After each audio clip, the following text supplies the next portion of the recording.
یہ دنیا دارالامتحان ہے.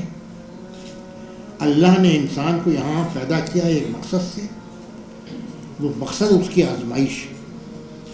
آزمائش یہ ہے کہ اسے عقل دی گئی ہے, تقویٰ دیا گیا ہے, اور ساتھ ساتھ اسے اختیار اور فجور بھی دیا گیا. علامہ فجورہا و تقویٰ, یہ صلاحیت دے دی گئی, عقل دے دی گئی. اب اسے چوز کرنا ہے خیر اور شر, اسلام اور غیر اسلام, حلال اور حرام, اللہ کی عبادت اور طاغوت کی عبادت کے درمیان. لیکن جو چوائس بھی وہ کر لے اس پر اسے حق قائم رہنا, اور کسی دوسرے کو اختیار نہیں ہے کہ زبردستی اس کے اوپر اپنی بات ہو پائے. لا اکراہ فی الدین کا یہ معنی.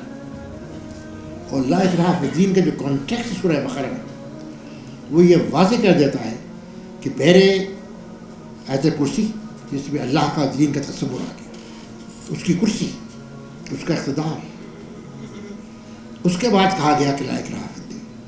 لیکن ساتھ ہی کہا گیا قد تبین الرشد من الغی فمن یکفر بالطاغوت ویؤمن باللہ فقد استمسک بالعروۃ الوثقی. تو دلیل کیا ہے لا اکراہ فی الدین کی؟ دلیل یہ ہے کہ حقیقت اور کیا غلط ہے واضح کر دیا گیا, خیر اور شر ایک دوسرے سے واضح کر دیا گیا ہے, حق اور باطل کو نمایاں. اب یہ چوائس تمہاری, جو اللہ کا راستہ اختیار کرے گا وہ ظلمات سے نور میں آئے, اور جو طاغوت کی بات نہیں کرے گا وہ نور سے ظلمات میں کرے گا. لیکن یہ دونوں موجود ہیں.